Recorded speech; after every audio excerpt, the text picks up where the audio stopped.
My friends, I think we are live. Let me just check Woo! LinkedIn here real quick.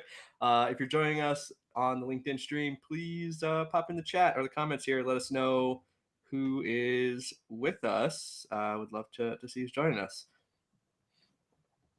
Yeah, hi everyone. So excited. Today's finally the day. Tyler, we've been talking about this for so long. It feels like for so long, but maybe not out loud for so long. Yeah, definitely. Cool. Well, let's get into it, Kristen. All right. All right. Well, hey everyone, welcome. We are so glad you are here today, seriously. And what we know is that if you're here, it's likely because you're feeling it too. That sense that the content marketing playbook we've relied on over decades is broken. The pressure is higher, the results are less certain, and it feels all so unsustainable. But as you can see from not being here alone today, we are all feeling that way. And today, we're not just going to diagnose the crisis, we are also going to give you a new methodology to lead you out of it. And so, before we get started, let's take a minute to introduce ourselves. Who are these people talking to you today? Um, and Tyler, why don't you go ahead and introduce yourself and then I will step in. Sounds great. Yeah, hey all, I'm Tyler Hakes. I am the principal and the founder of the content marketing agency Optimist. And yeah, for about 10 years now, we've been working with B2B software and technology companies on content marketing and SEO and organic growth. And so, yeah, over the last 10 years, we've really seen this evolution, change, crisis, no matter what we want to call it, right? From kind of the early rise of SEO and a lot of the playbooks that many of us used for so many years and were very successful for many companies for so many years. And now, over the last 2 years or however long it's been with AI and changes in SEO and all of that, we've had to really reinvent a lot of the work that we do with our clients and learn how to adapt those strategies to the new reality. Awesome. Thanks, Tyler. And I'm Kristen Rocco. I'm a fractional content marketing leader, and my company is Bold and Noteworthy Marketing. I am here to help B2B teams stop creating scattered commodity content that stifles your impact and influence and create bold content that catapults you from copycat to category leader. And you might be wondering, Tyler and I, how did this collaboration happen? So earlier this year, we discussed the seismic shifts happening in content marketing, jumping on the phone, like, oh my gosh, what's going on? And we discovered that we had a shared viewpoint that content marketing was under fire, of course, but it's also causing a crisis of confidence among internal teams and with their leaders who directly influence budget. And then we started, not only did we talk about this major problem and this disruptive moment in marketing, and I don't think I've seen anything like it in the 15 years I've been, doing content. We also shared a vision for the way forward for how to reclaim the business value of content marketing now that the era of SEO led content is over. So that's what we're going to be covering today. Just quick glance here at the agenda. There, thank you. So we'll look at why the old content playbook is broken. We're not just going to say that it's broken. We're actually going to deep dive into what's happened. We're going to look at why your team is feeling burnt out, and then the good stuff. We're going to get right into the methodology to build lasting authority and drive results in the new era of content marketing. So let's get started. All right. It does really feel like the wild, wild west out there. And if your organic traffic chart looks something like a cliff dive, you're in good company. This is HubSpot's traffic. And they, as anybody on this call knows, they are one of the titans of content marketing. And even they were not removed from this shift. So they lost 80% of their traffic in a single year. That's between January 2024 to January 2025. And what that indicates is that the connection we've always trusted, more SEO content equals more traffic, is now broken. And if we step back from our discontent that is actually that this is actually happening and causing all of this chaos and agita among us in us, we can see that it teaches us an important lesson. Building a strategy around SEO is a house of cards. So one competitor, back up one more minute. Okay. One competitor develops deeper topical authority than you, and you're replaced. Google completely changes its algorithm, you're replaced. Now AI overviews take up the full scroll and you're replaced. So what that means is that trying to optimize for these algorithms is a fleeting strategy. It is not a long-term strategy for sure. It's more of a short-term tactic. And so all of these changes are making things feel wholly and wildly chaotic. Okay, next slide. um, this chaos isn't just about what we see on the dashboards, and those are not favorable. We're seeing a lot of pointing down red arrows, but it's about the people as well. It's about you as content marketers. We are stretched thin. We are trying to hit goals that feel increasingly out of reach, and the results are, and this is resulting in a staggering amount of burnout, like you're seeing right now on the slide. Our study found that nearly half of all content leaders report high or extreme burnout. I'm pausing to let that sink in. That means that almost half of us here today are running on empty. So if you're running on empty, give me some emojis in the chat if you feel this. Just say, hey, we're all here in the same place together.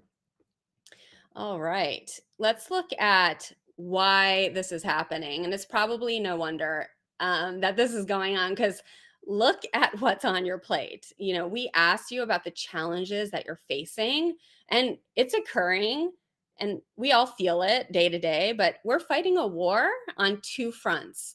On one side, you're dealing with the fallout of the old model, declining traffic, and the pressure to keep feeding the volume machine, as well as strategic invisibility. And now on the other, you're facing a new set of challenges. There's a higher bar for quality and competitive differentiation. And then, of course, there's massive uncertainty around AI.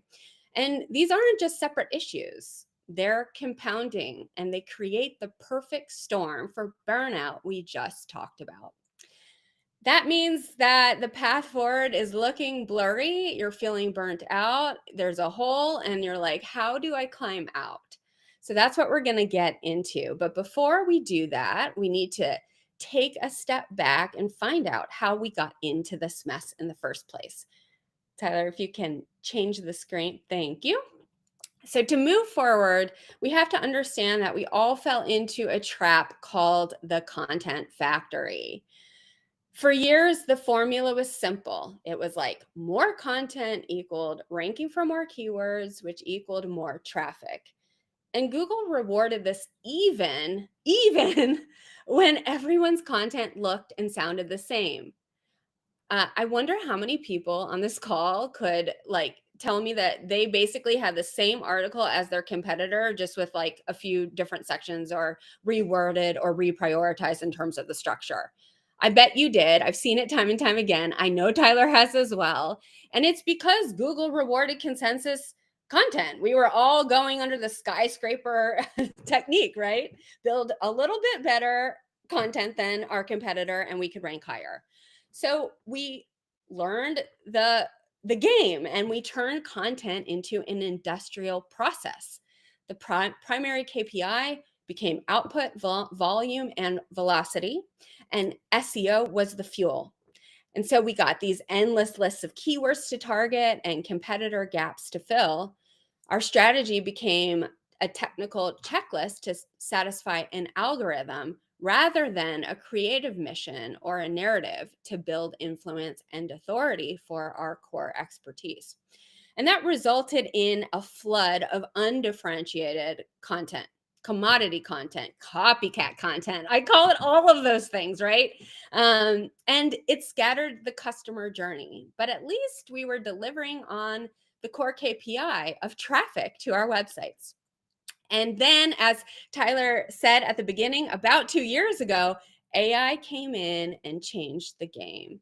It turned the content factory from inefficient with random acts of content, but serving Google, to now obsolete, where nearly 60% of searches are zero click and AI overviews are dominating the results, pushing your blue links all the way down the page. And I don't want you to just take our word for it. And in fact, I'm sure you've seen leaders across the industry also talk about the writing that's on the wall. The greatest minds in SEO, not just content marketing, but in SEO, are also recognizing this shift. This is iPull Ranks VP of Content, who's making this point on the slide right now. She said this at SEO Week this summer. The future of content is no longer just about clicks. It's about creating connections that resonate, engage, and endure. In other words, the ideas you share to build connections with your audience are what will steer content marketing in the next era. And then there's Rand Fishkin. I'd be surprised if there weren't a lot of people on here that didn't know who Rand Fishkin is. He's one of the greatest digital marketers in our space, and he has been also pounding this point home for years. He says content marketing is bigger than SEO. He's been critical about the over-reliance on SEO as a content marketing strategy for 3 reasons. First, he's done a ton of research to show that Google is sending more and more traffic to fewer and fewer websites. Second, your search rankings don't necessarily lead to conversions. They might lead to traffic, but they don't necessarily lead to conversions, which is your actual goal. And then he says a content strategy focused only on keywords limits your creativity and reach, causing you to miss more powerful opportunities to build your brand and drive business goals by meeting your audience where they already are. I mean, it seems like your audience is searching on Google 100% of their spare time, but friends, I promise you they aren't. They are reading other publications. They are doing other things other than being on Google 100% of the time, and that is his point here. So you were in the content factory, and just advance the slide one. Thank you.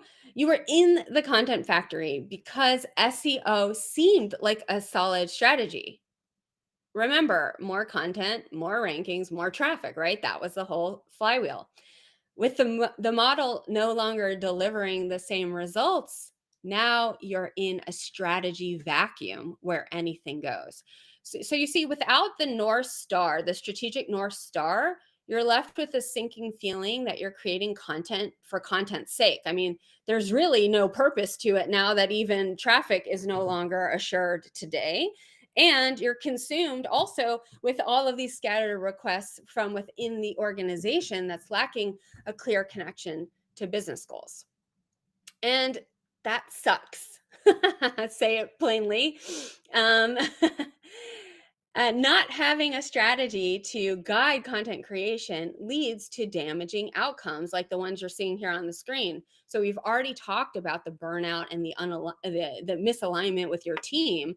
But also, while your content is all over the board and disconnected from a singular message, your brand becomes forgettable because you don't stand for anything unique. Your competitors who have a clearer point of view than you do start owning the conversation and generating mind share from the very audience you want to attract. And, of course, when you're losing the authority race, your core goals, your core business goals are put at risk. And all of this leads back to your desire for authority and autonomy.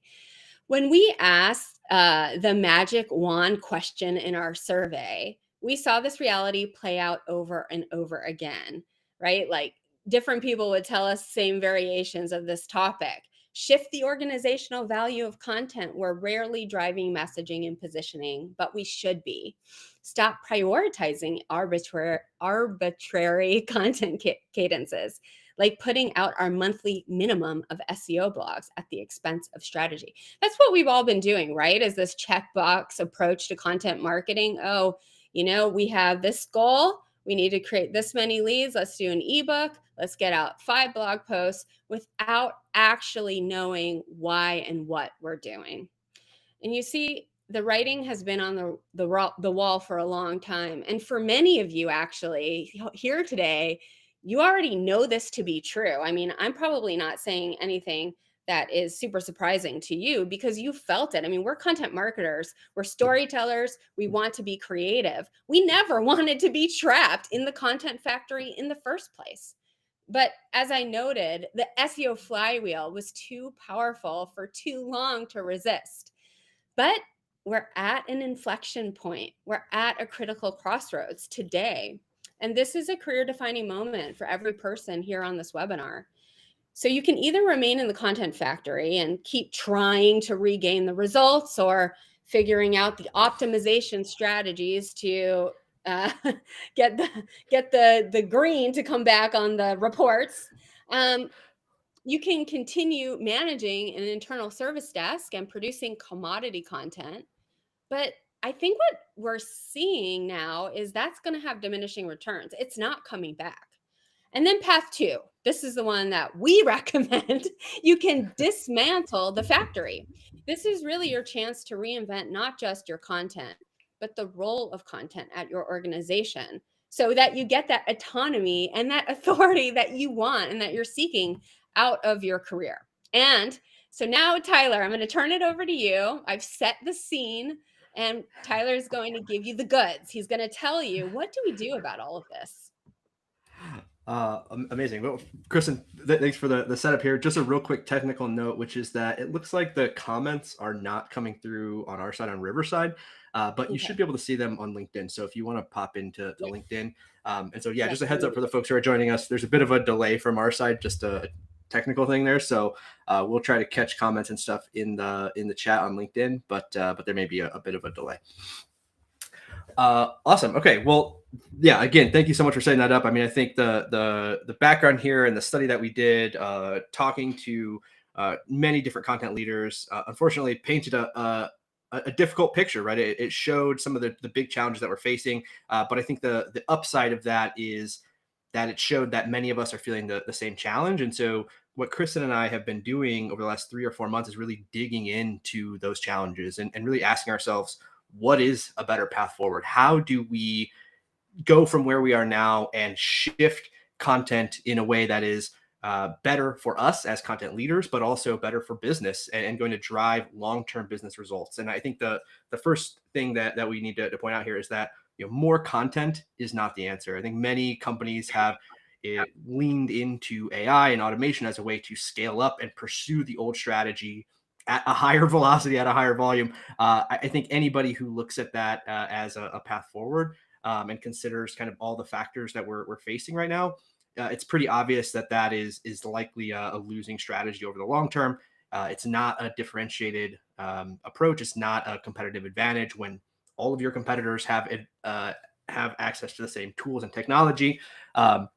So it's time for a fundamentally different approach to content marketing. And so what Kristen and I did as we were digging in here is we tried to find examples over the years of sort of the most enduring and the most powerful content marketing strategies and content marketing teams and how that functioned within those businesses. And so we found many great examples of businesses that sort of made their way through all of these changes and transitions and seemed to kind of come out on the other side just as successful while many of us were struggling to kind of figure out what was next. And one of the great examples that we found here is Dave Gerhardt. Many of you are probably familiar with him as well. He's now the founder of Exit 5, but he's former head of marketing at Drift. And Dave actually was reflecting on their strategy and how they approached content marketing at Drift. And what he found in his own process and his own research and putting together their approach was that, the companies that really had a breakthrough in terms of content didn't start with tactics or even strategy. They started with a story. So a clear explanation of what was changing in the market, why their product existed because of that, and then ultimately how that their specific product is going to help their customers solve these challenges in a new way. And I think that message or that thinking, it seems kind of lofty, but I think as we dug into it, what we found is that there are a lot of patterns around how to apply this approach, and that's what we're going to talk about today.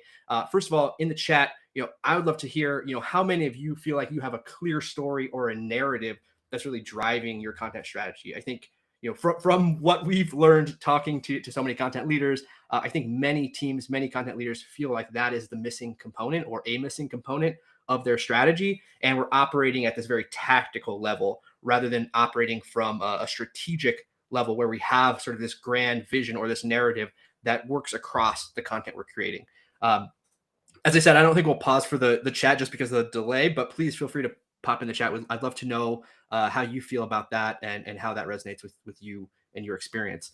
But as I said, as we dug into this, what we found were many examples of companies that had been successful with a similar approach. And so we looked at companies like Gong, we looked at Basecamp, we looked at Drift, and of course the venerable HubSpot was also on our list. And what we found here is that each of these companies had this central idea, this central narrative that really powered their entire content marketing strategy across formats, across algorithm changes, across new channels, all of these things. That their strategy was primarily focused on telling a consistent story, and that story was a story about transformation. So Gong owned this conversation around revenue intelligence. They essentially created this category from scratch. They defined what it meant, and they defined what it would look like for their customers to apply this concept to their business. We looked at Basecamp, one of my personal favorites.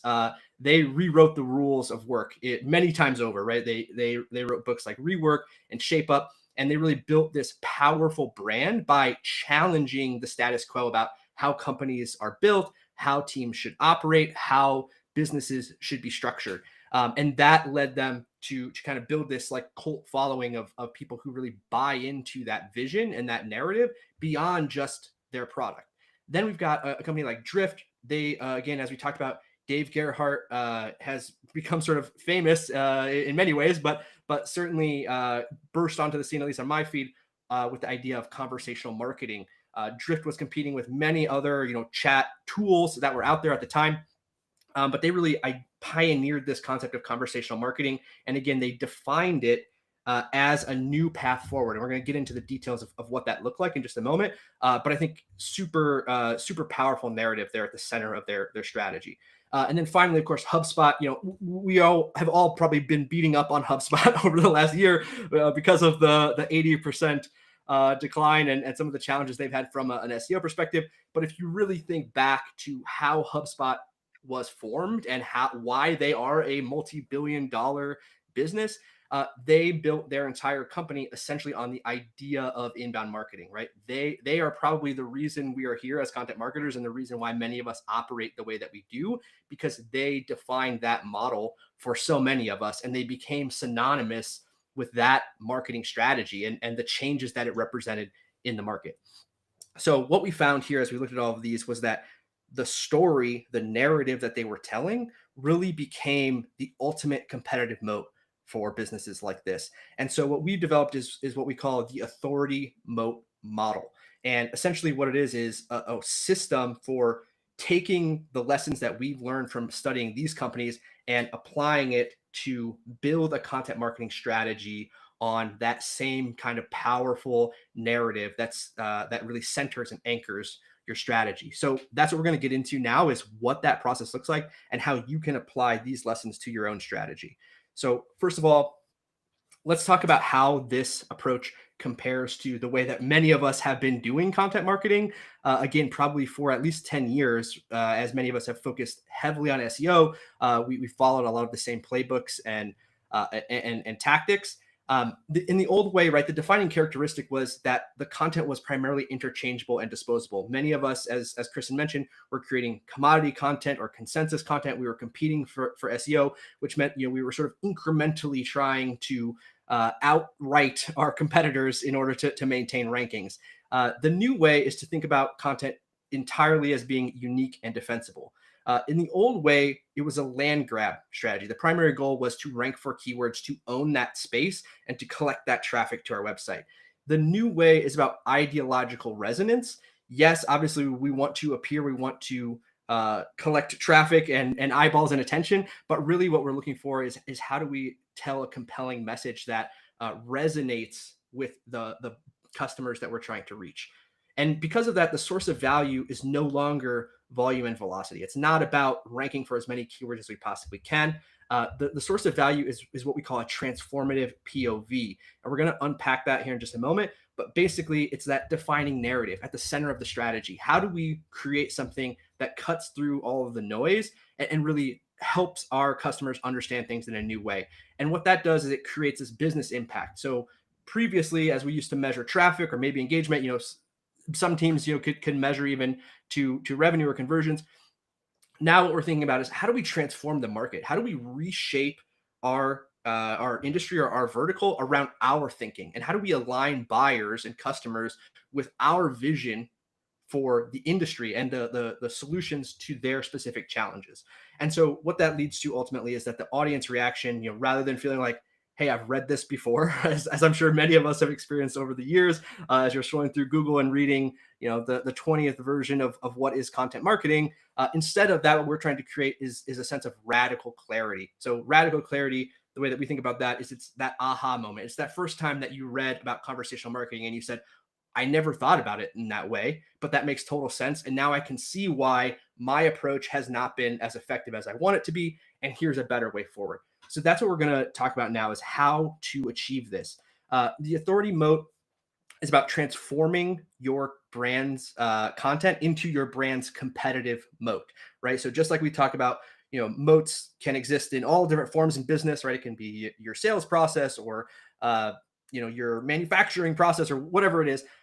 We want to turn content into a competitive mode, and we want to do that in order to generate compounding business value by owning a market message. So owning a specific slice of the market and anchoring our content with this transformative POV that clearly differentiates your brand from competitors, creates that radical clarity that I was just talking about for your audience, and helps them see through their most pressing problems, and also guides them toward your singular solution. And ultimately, what that also does is it redefines content as a guiding strategy across your organization. So rather than a pile of tactics, we have an overarching cohesive narrative that drives our marketing across the various functions and drives the content that we're creating in a strategic way. So this is ultimately about turning that unique point of view into an entire content ecosystem by building a competitive moat that's going to set you apart from your competitors. And we're going to unpack all of these rings here in the next few slides, and you'll understand kind of how this process works. But this is kind of the visual representation of what this looks like. Is why we call it a moat, is because it has this compounding effect where we can take this transformative POV, and as we build our strategy around that, we see those compounding returns, and we see the transformation that comes in terms of the ROI that we're able to generate from the content that we create. So now we're going to get into the actual process. It all starts with this idea of a transformative POV. So the transformative POV is the singular perspective that's going to form the foundation of your authority moat, and it's also going to anchor your content strategy. Right. So this comes from something within your business that makes your business unique. It's sort of the reason that your business exists, how you're approaching things differently, how you're solving problems in a different way, some opinion perhaps that your CEO or your executive team holds about how people should be solving their problems in a different way. It's really rooted in the business strategy at a fundamental level. So it comes from sort of an excavation of the product differentiation, the point of view, the subject matter expertise, all of the things that exist within your organization, and then some discovery that helps you unpack your audience's pain points and sort of align these two things, right? So we have a specific point of view about how you should do content marketing or how you should do sales and marketing, and that becomes the basis for this transformative POV. Some examples of this, right? I know, again, it seems very lofty, but when you think about it, it's really something that can be boiled down into a pretty succinct statement in many cases. So some examples of a transformative POV that could be the foundation of an authority moat. Basecamp, something along the lines of small, focus, and fast can be big, sprawling, and methodical, right? Basecamp had this vision for how to build a business in a different way and how that could be a competitive advantage for many companies versus sort of the conventional wisdom around um, building a business, raising venture capital, growing your team, and doing things in a very specific way that was very common knowledge at the time. A company like Drift, right? They talked about how the B2B buying process has become cold and impersonal, and it was way more painful for the buyer than it needs to be. And they use that to kind of frame their entire message and their entire go-to-market strategy was built on that idea and how do we communicate that to as many people as possible.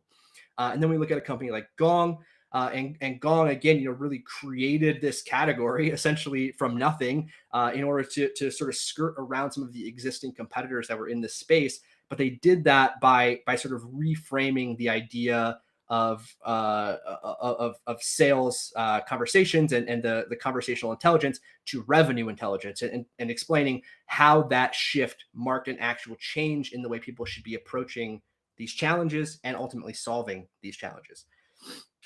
So phase one is defining that transformative POV. Phase two is writing a transformation narrative. So this is really where we get into kind of the storytelling piece of it.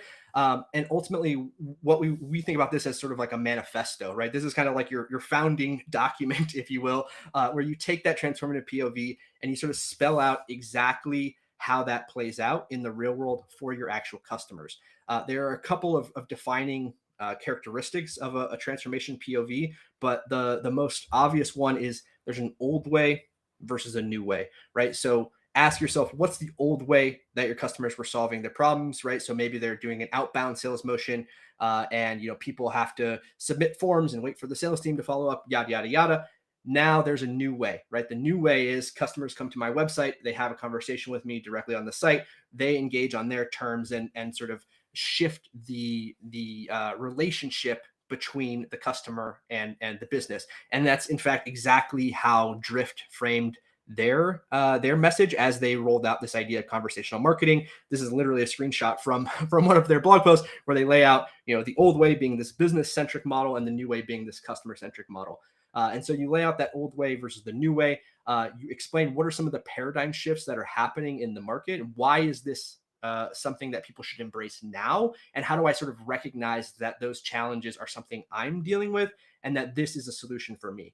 And then the fourth thing is that you want to spell out what the transformation looks like. So how do I actually go from that old way to the new way? And what are the steps involved? How do I make that transition? And then what kind of outcome can I expect on the other side? So that's the transformation narrative. As I said, we sort of have joked internally that's almost like a manifesto where you're sort of sitting down and really spelling out the story that you're trying to put into the market in sort of the most complete version of that story. And then that becomes the foundation for the rest of the authority moat. And so phase 3 and 4 are where we construct and deploy the authority moat. And we'll talk about sort of the various components of that. But before I jump into that, I just want to take a moment and say, up to this point, we haven't done any keyword research. We haven't done any content planning, right? We haven't talked about, LinkedIn carousels or whatever, right?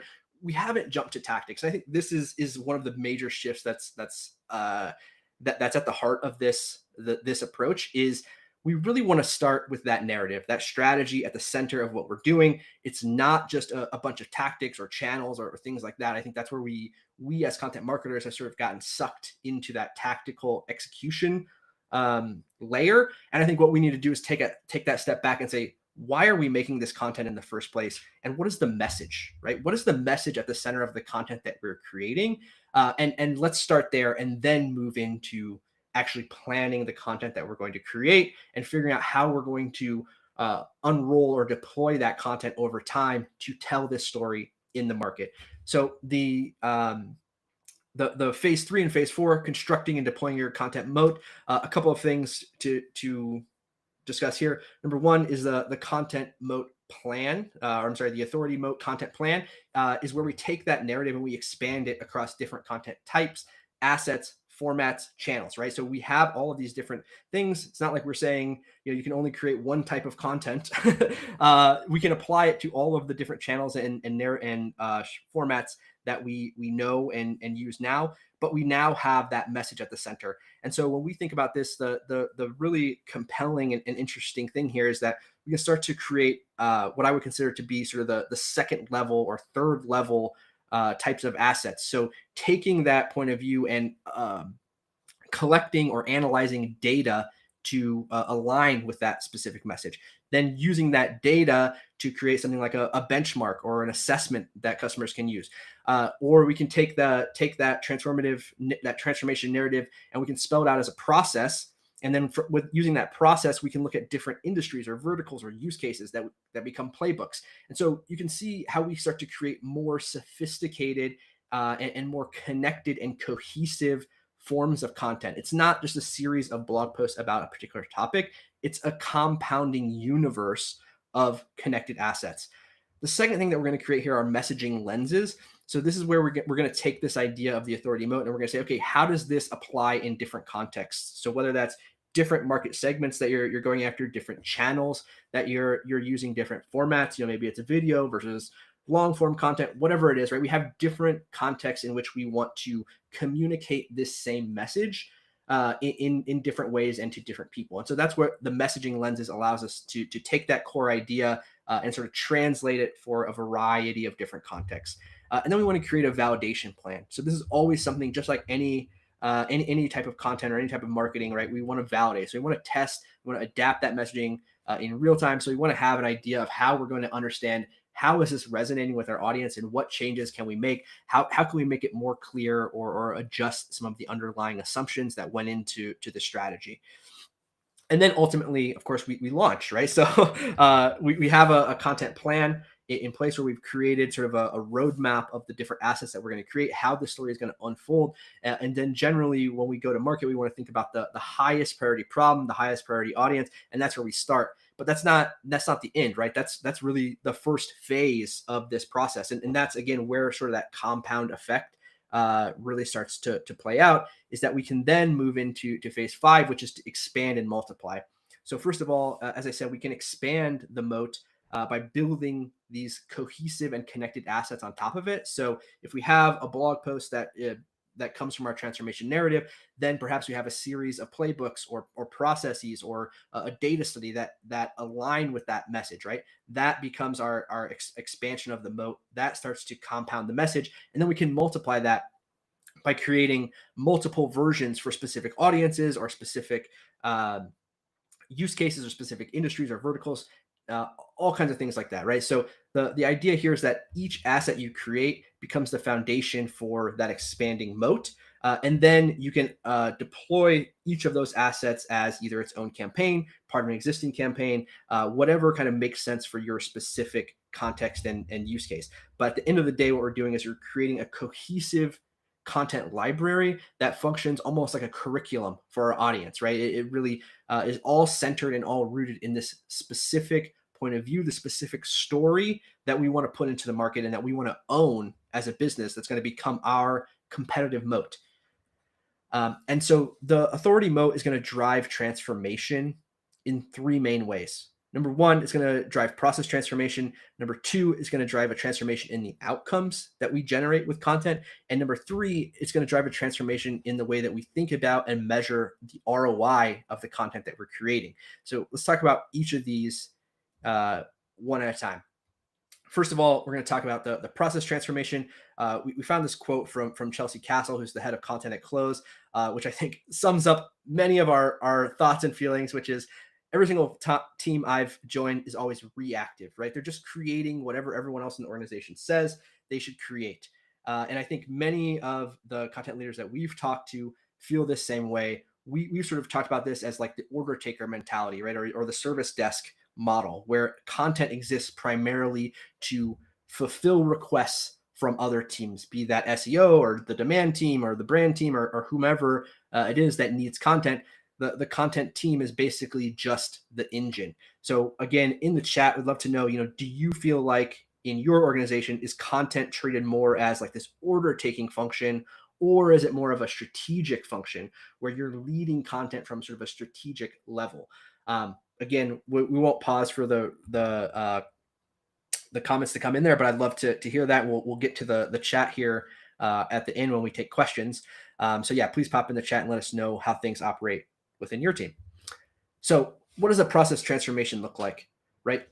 You as a content, well, first of all, what we want to do is we want to elevate content to that strategic function. So rather than a tactical service desk that's simply fulfilling requests, we want content to be a strategic function that unites the message across these different go-to-market teams. And what that means for you as a content leader is that you become the strategic architect and the keeper of the narrative, right? You are the one who is aligning the message across these different teams to make sure that the teams are using this message consistently. So rather than content functioning as this silo or a service org, it becomes kind of this uniting function where content is sort of an all-encompassing piece of the overall business strategy, and you are the driving force behind that.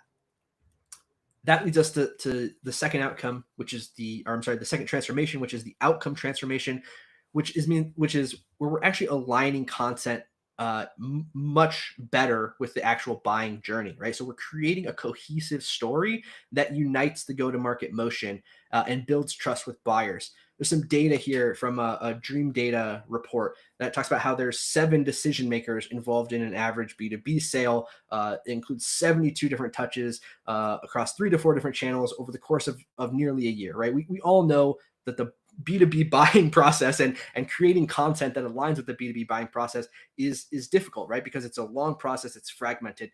But reality is that the way that most teams approach content is so fragmented and so siloed that it erodes trust with buyers, right? Because they're hearing different messages from different people in different times across different channels. One blog post says you do this, the other blog post says you do that. The sales team told me that I could expect this kind of outcome, but your case study shows something completely different. There's no cohesion, right? There's no cohesion across the buyer's journey because content is treated as this service desk, and because content is not a strategic function, but is sort of executing at that tactical level. It creates a lot of confusion. And so what we want to do is we want to get all of these different teams speaking the same language, using the same message all the way across the buying journey and throughout the funnel.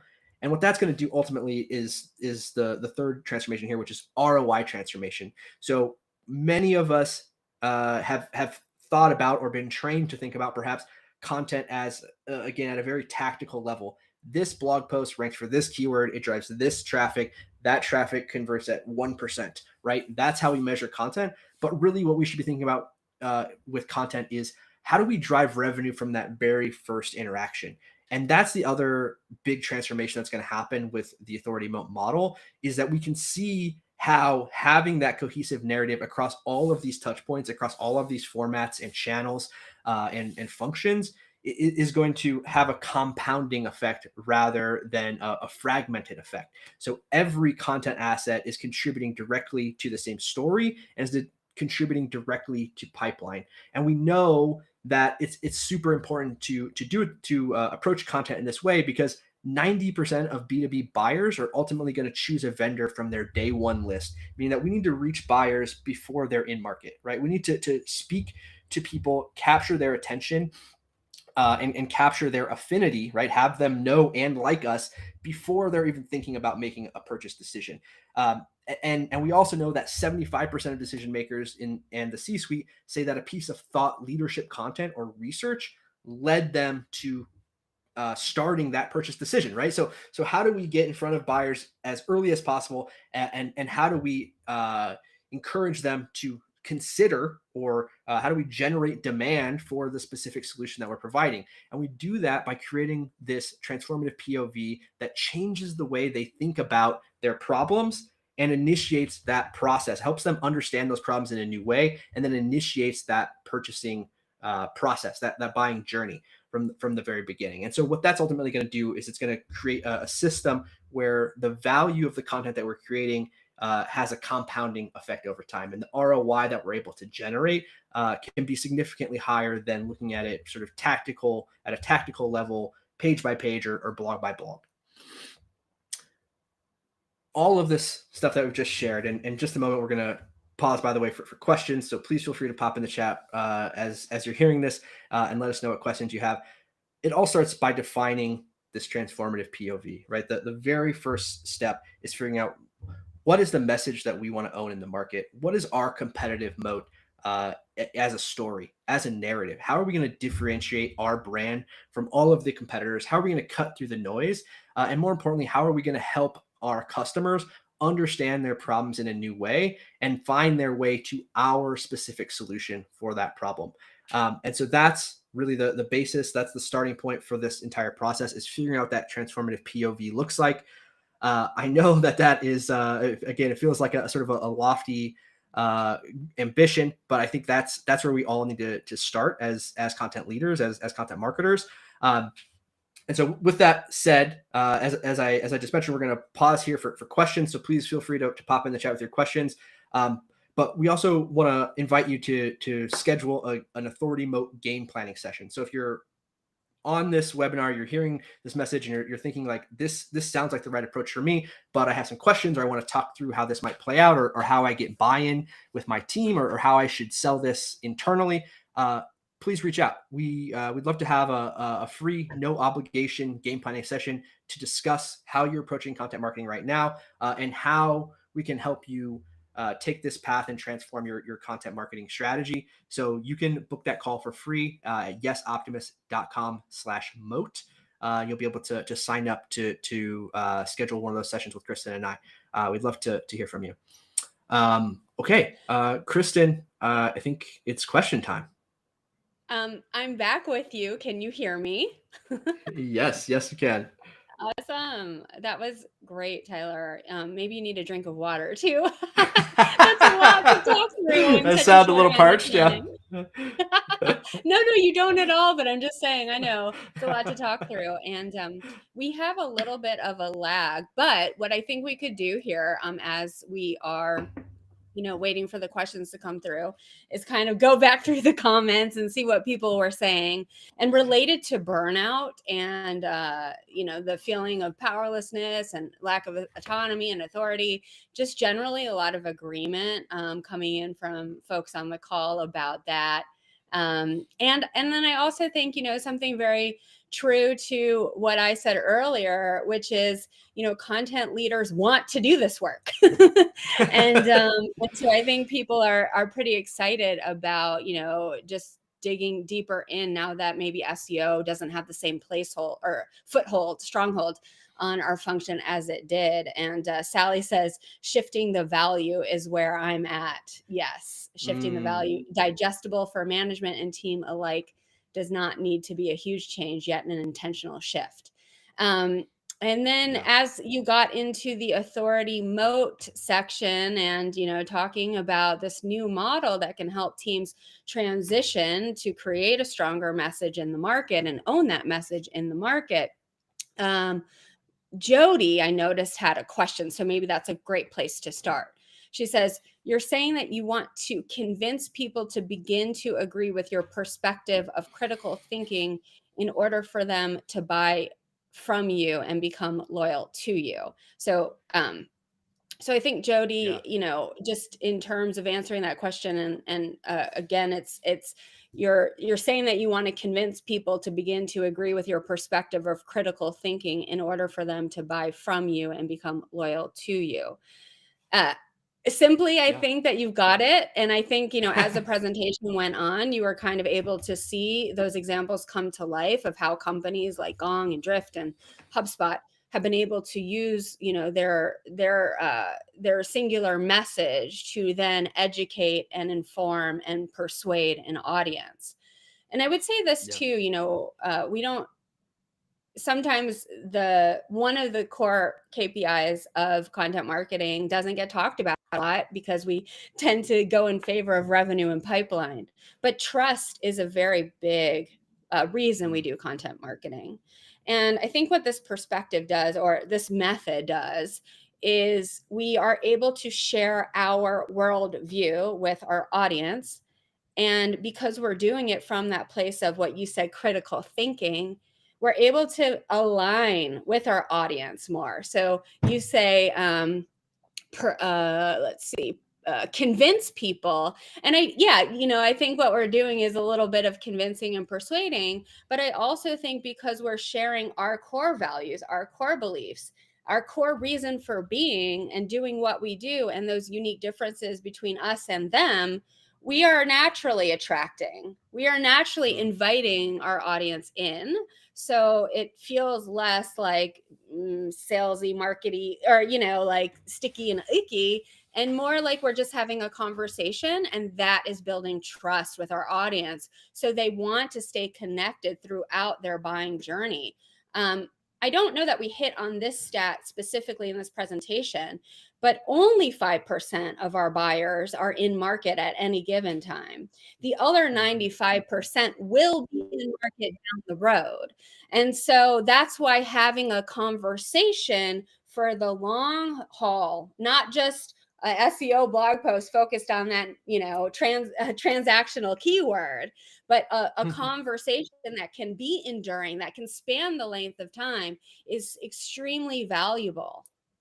All right, Tyler, anything else to add to what I've said around Jody's questions? And I will look at the comments some more. Yeah, no, I think you're totally right. I think that shift of sort of trying to communicate like one touch point at a time, right, or one visit at a time, or one blog post at a time.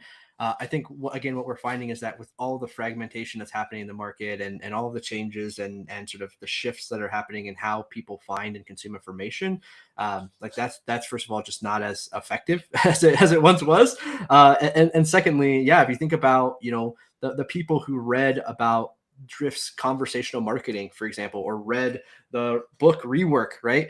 Those people were instantly kind of galvanized to that idea, that ideological, that ideology, right? So that's the idea of ideological resonance, is that you want people to agree with your worldview before they're in the market, right? Before they're even thinking about perhaps buying whatever it is that you sell. If they already align with your thinking and your values, then obviously they're much more likely to ultimately buy from you when they are looking for a solution.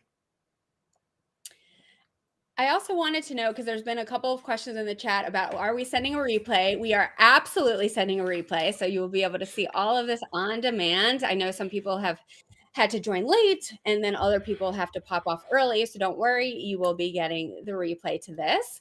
The next question comes from Rochelle. Hello, Rochelle. She says, these are great fundamentals of a cohesive content strategy. As you build an authority moat, what new or not classic SEO? So what new tactics are you integrating to ensure high EAT, right? EEAT, and showing up in LLM no-click search? Kristen, did you have this question planted? I feel like this is something that we were talking about as part of this. Right. Well, it's true, because there's a lot of SEO industry now are shifting into talking about optimizing for LLMs. So let's share our perspective on this, Tyler. Where do you want to start? Yeah, I mean, I think that's the sort of interesting thing about this approach, is that it's really a strategy that's built for this modern era, right? We think about EEAT, right? Authority and expertise. I'm going to butcher the acronym, but you know what it means. And we think about what that actually means and what they're really trying to capture and measure there. What they're really trying to capture and measure is, are you an authority on the thing that you're saying, or that you're writing about or talking about? And how do you establish that as a business, right? You establish that by creating original data, by putting out original thinking, by having original concepts or coined terms or specific terminology that you use and that you own in the market. And that is fundamentally the same approach as the authority moat, right? It's coming up, developing the idea of rework, and then creating assets and data and stories and examples that substantiate that idea, and then putting that into the market through a variety of different channels. Fundamentally, that aligns with what we know to be true about the way that we think about EEAT showing up in LLMs. How do we appear in LLMs, right? We can chase the citations just like we did with SEO, or we can think about, how do we change the narrative? How do we get the LLMs to talk about our our framing, our solution, the way that we think about these problems. And the way that you do that is that you create this new narrative, and you put that narrative into the market through all of these other tactics. Couldn't have said it better myself, Tyler. Yes, Yeah, I and think of course. that sorry, go ahead. Oh, I was just saying, of course, there are, even more specific tactical things that we can be thinking about there in terms of like how our site is set up and how we structure the content and stuff. But just at a fundamental level, I think it's important to recognize the connection there, in the strategy and the methodology.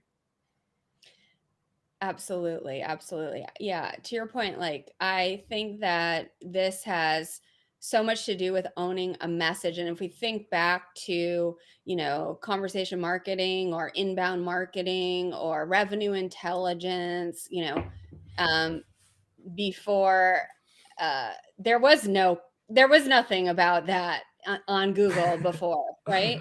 And, Yeah. when these companies invented these terminologies to create that radical clarity we talked about for their audience, all of a sudden they became the market leader of the concept.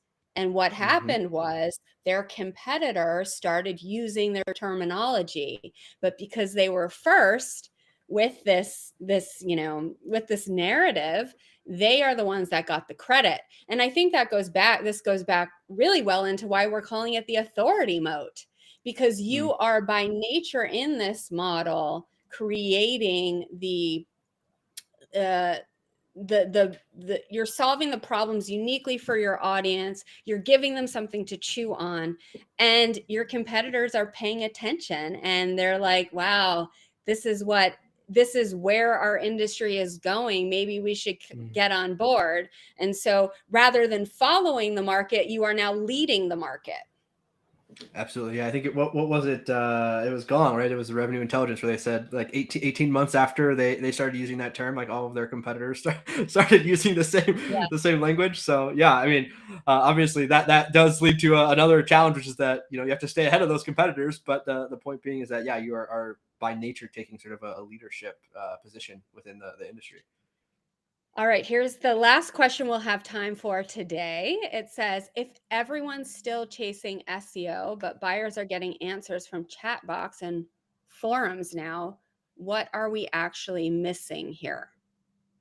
That's a great question. I mean, I think my first thought there is like these things are all channels and tactics, right? They're sort of disconnected from the strategy, and I think having Mhm, mhm. chasing any particular single tactic or channel is sort of a long term recipe for failure because those things are going to change over time, and so I think that's a big part of what we're trying to promote, I guess, here is taking that step back, fundamentally thinking about this at a strategic level, at a messaging level, at a brand level, before we dive into those tactics, because those are interchangeable. Those will shift and adapt.